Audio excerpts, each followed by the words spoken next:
This episode is called The Visitors, and it begins with Pyro about to get punishment for setting a dangerous practical joke in the classroom.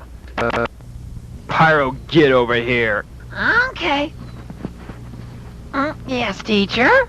Did you put this fireworks stink bomb booby trap in Joe's desk? Yes, I did. And why? I like to see explosions. That kid has bats in his belfry. Be quiet. Okay, Pyro, would you like to see a slug of disintegrating energy fly in your direction? Not really. Too bad.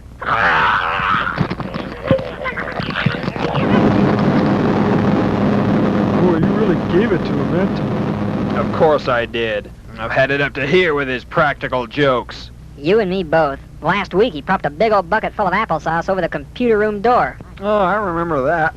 That was funny. No, it wasn't, Joe. How would you like it to happen to you?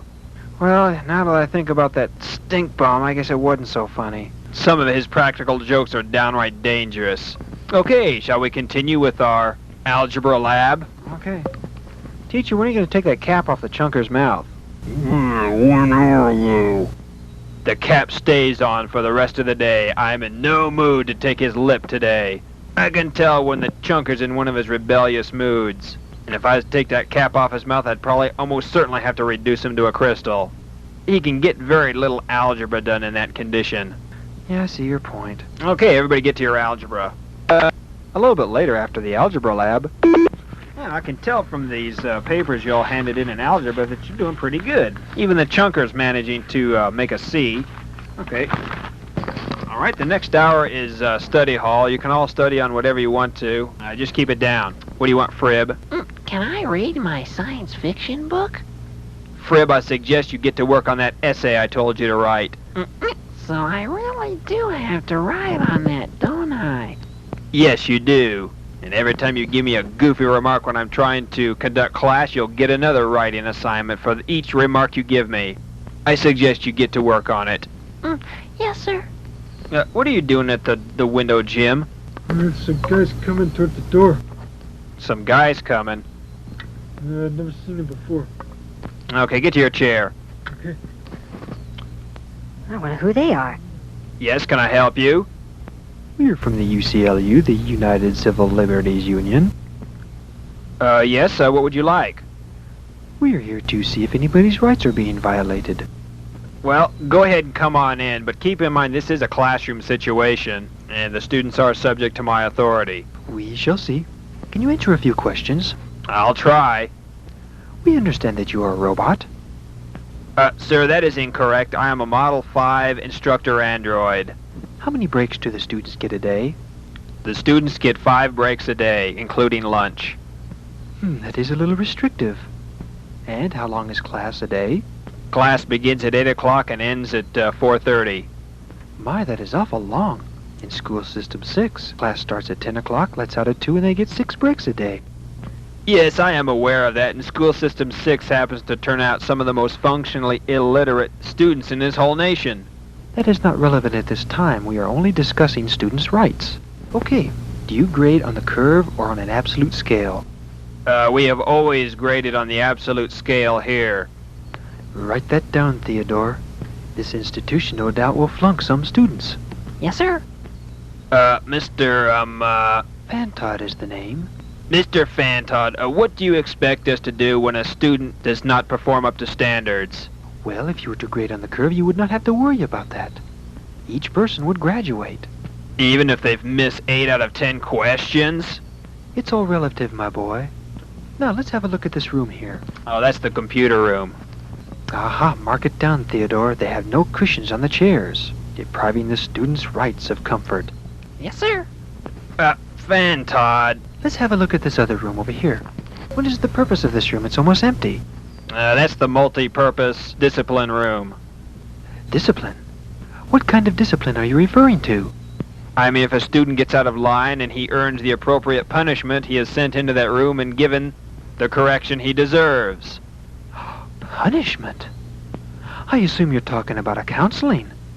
No, I mean punishment. Do you mean to say physical discomfort for the student? I'll let you figure it out. Do you realize that their egos may be damaged if you punish them? Mark that down, Theodore. Yes, sir. Okay, now what... Can you tell me what that is? What is? What is that disc-shaped object on that student's mouth? That's a disciplinary vocal restraint. A what? It's a mouth cap. Can you tell me its function? Here, I'll show you one. See? Very interesting device. What is it used for?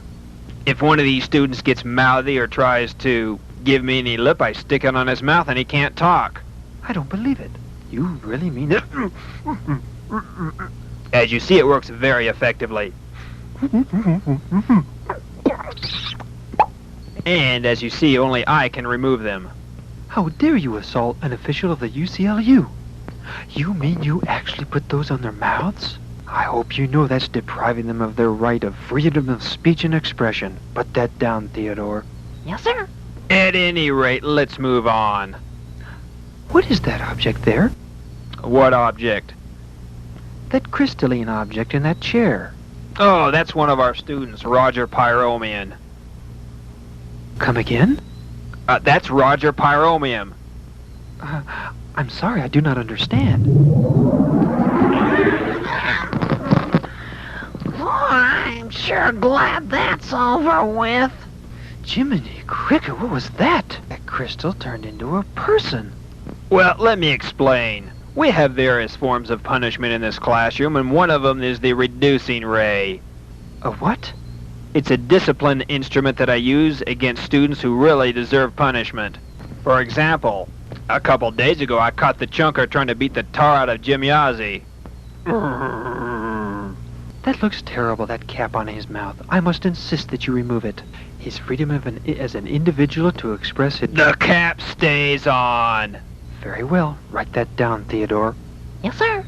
As I was trying to explain, the chunker was picking on Jim Yazzie, and that's a capital offense in this classroom. And to keep Jim from sustaining any further injury, I had to reduce the chunker. I simply pointed my finger at him and fired a slug of disintegrating energy into his person. My, I can hardly believe what I'm hearing. It isn't harmful at all. After a designated time period, the person who's been reduced comes back from the crystal good as new, except maybe with a headache. At any rate, let's move on. Did you want to look at some of the other students? Of course. What is this student writing? I don't see any of the other students writing any papers. Most of the other students are doing their algebra or their geology homework. Then why does this student have a different assignment? Well, that student is in the habit of saying some incredible stuff that makes no sense at all, and I've warned him several times to stop it, and he persists, so I'm giving him the writing punishment. Write it down, Theodore. Another example of somebody's free speech being violated. Yes, sir. Well, it looks like that scribble pad of his is getting pretty full. Yes, sir. Does he say anything else besides yes, sir? Oh, can you tell me why you reduced Roger Pyromian? Well, that student has a habit of setting dangerous practical jokes in this classroom. He set a stink bomb to explode right in Joe's face when he opened his desktop. Nonetheless, I must categorize that reducing ray under cruel and unusual punishment. Mark it down, Theodore. Yes, sir. Yes, sir. Yes, sir. All right, you guys, be quiet. Fantod, what about the cruel and unusual treatment that Joe received when he opened his desktop and got a face full of sulfur?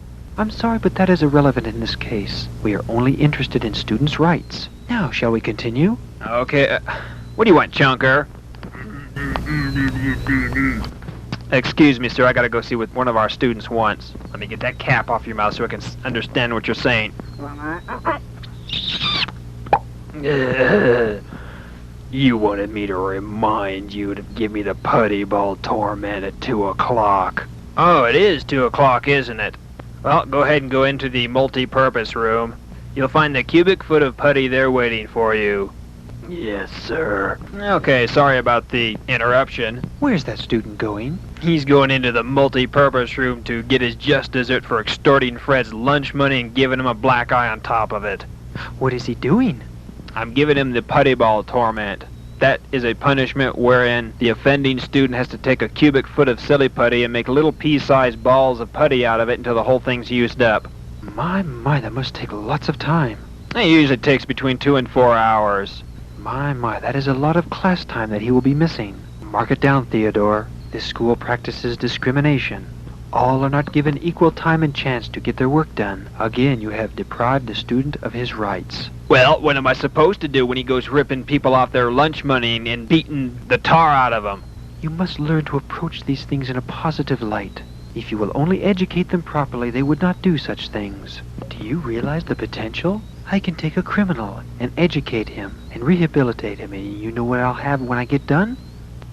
An educated criminal. That sounds about right. Huh, ignorant people. Anyhow, let's move on. Can you tell me what he is doing? Who, Joe? Looks like he's studying. Yes, but what is that on his desk? What is that you got there, Joe? Uh-huh. What are you working on? Well, I finished my algebra and I got done working on my geology specimens. I thought I'd get into the scriptures a little bit. The what? The Bible. He's studying the Bible.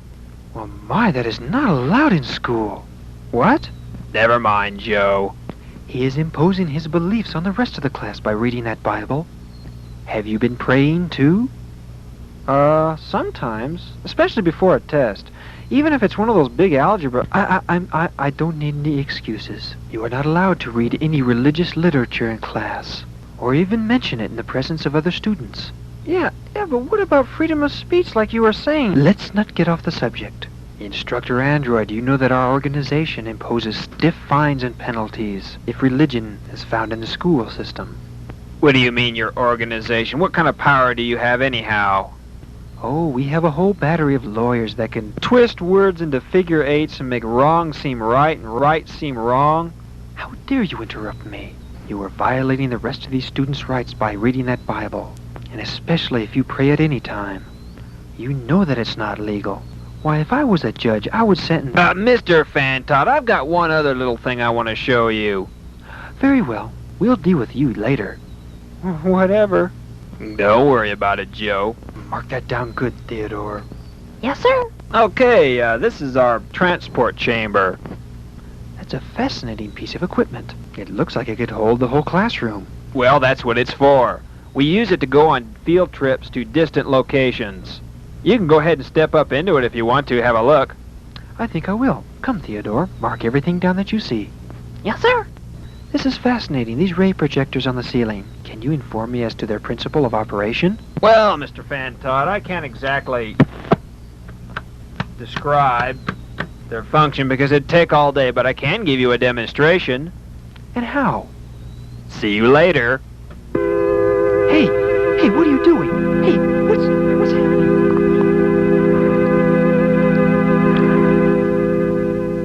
Boy, was that ever long overdue. Wow, the teacher beamed him off somewhere. Where'd you send him, teacher? I sent them off to a place where human rights are really being violated. Like, where is that? A small town in central Russia. You're kidding. Are you gonna leave him there? Of course not. This transport device keeps track of their location, and I think I'll pull them out, in about 2 or 3 days. I'll beam them back directly to New York. Maybe this way they'll learn the difference between human rights and human responsibilities. Okay, I want the rest of you to do that assignment on the board. The end. Though Classroom 2150 AD is set more than 100 years in the future, in reality, the Lord Jesus Christ could come at any time. If he were to come today, would you be ready for him?